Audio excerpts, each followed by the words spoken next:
Les fortes chaleurs s'installent durablement sur la Dracénie. Face à ces températures élevées, associations, commerçants, professionnels de santé et habitants doivent adapter leur quotidien. Nous sommes allés à leur rencontre pour comprendre comment ils font face à cet épisode caniculaire. Ces dernières semaines, je fermais carrément à 16 heures parce que la ville était déserte, il n'y avait personne dans les rues, donc aucune activité l'après-midi. Après, voilà, même nous, c'était intenable. Moi, j'ai pas de clim dans le magasin, il fait un peu plus frais, mais c'est pas tenable quand même. Donc la seule solution, c'était de fermer bonne heure et voilà. C'est très compliqué de la supporter, donc actuellement j'habite sous les toits. Donc je m'adapte selon les chaleurs, ça dépend des jours en fait. Souvent je prends une serviette mouillée et sinon je suis avec la casquette ou la bombe à eau sur moi, toujours sur moi, et un éventail. Étant effectivement sur de la vente de fruits, c'est vrai que la chaleur, c'est compliqué quoi, en fait. Il faut être très vigilant et puis beaucoup de tri, beaucoup de pertes quand même. Moi, personnellement, j'ai adapté mes horaires, j'ouvre plus tard et ferme plus tard. La prévention reste le meilleur moyen de protection contre les effets de la chaleur. Antoine Roffet nous rappelle les bons réflexes pour reconnaître et éviter la déshydratation. Quels sont les principaux symptômes ou pathologies que vous rencontrez en période de forte chaleur ?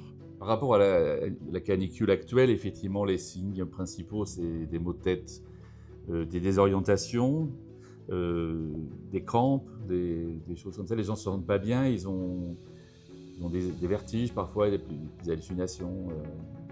Et après, cliniquement, on ne leur demande pas de faire un diagnostic clinique, mais c'est ça qui va les amener à consulter. Quelles sont les populations les plus vulnérables face aux épisodes caniculaires ? Les personnes les plus à risque, d'ailleurs d'une manière générale, mais dans les canicules en particulier, c'est bien sûr les personnes âgées, toutes les personnes qui ont des pathologies qu'on appelle les comorbidités, donc des pathologies qui peuvent être du diabète, qui peuvent être une insuffisance rénale, enfin plusieurs comme ça, l'obésité, le jeune enfant, l'adolescent ou le jeune adulte inconscient qui court dans la rue alors qu'il fait 38 degrés, et le public qui passe le plus inaperçu, c'est le précaire, c'est-à-dire ça va du sans domicile fixe aux gens qui sont plus seuls dans un coin, dans un petit hameau ou dans un appartement au 8e étage. Quels conseils donnez-vous à vos patients pour mieux supporter ces fortes températures ? Pour supporter le mieux possible et éviter effectivement de surchauffer, c'est un peu ce qui est préconisé par notre ministère, c'est qu'effectivement c'est rester à l'intérieur de la maison dans la mesure où la maison est un peu isolée, ce qui n'est pas le cas de tout le monde. Et quand la maison est vraiment trop chaude, c'est de trouver des lieux de fraîcheur. Alors c'est tout des discours qui sont faits avec les mairies justement pour qu'elles adaptent des endroits pour que les gens puissent aller dans ces lieux de fraîcheur, comme à Draguignan, le cinéma, c'est pratique. Donc c'est aller à la mairie, c'est des endroits où il y a une climatisation ou une église, c'est un lieu de fraîcheur. Donc c'est d'aller passer au moins 1 heure ou 2 à lire, à se détendre au frais pour que le corps se rafraîchisse. Bien sûr, il faut boire. Alors boire combien, c'est très variable suivant les gens.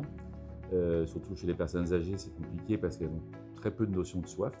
Et après, chez les bébés, chez les adultes, quand on a trop chaud aussi, c'est de dire voilà, on prend un bain d'eau froide, on met des glaçons autour des vaisseaux en fait, c'est-à-dire les artères aussi, on les sent bien, au cou, à l'aine.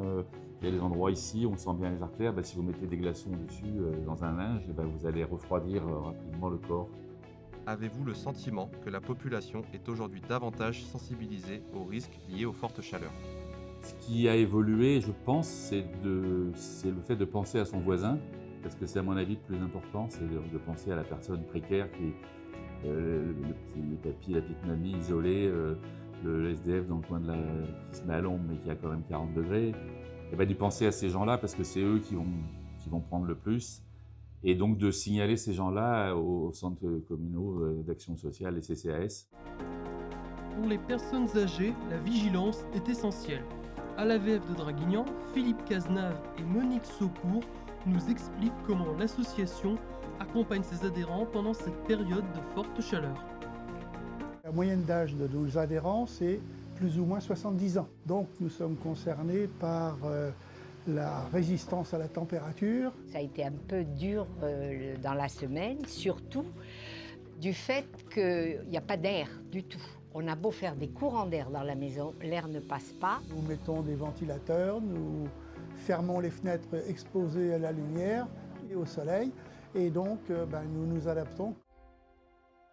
Avec des températures toujours élevées, la vigilance reste de mise, notamment avec les risques de feux de forêt et sur la population. Associations, professionnels de santé et habitants appellent à adopter les bons gestes pour se protéger tout au long de cet épisode de chaleur.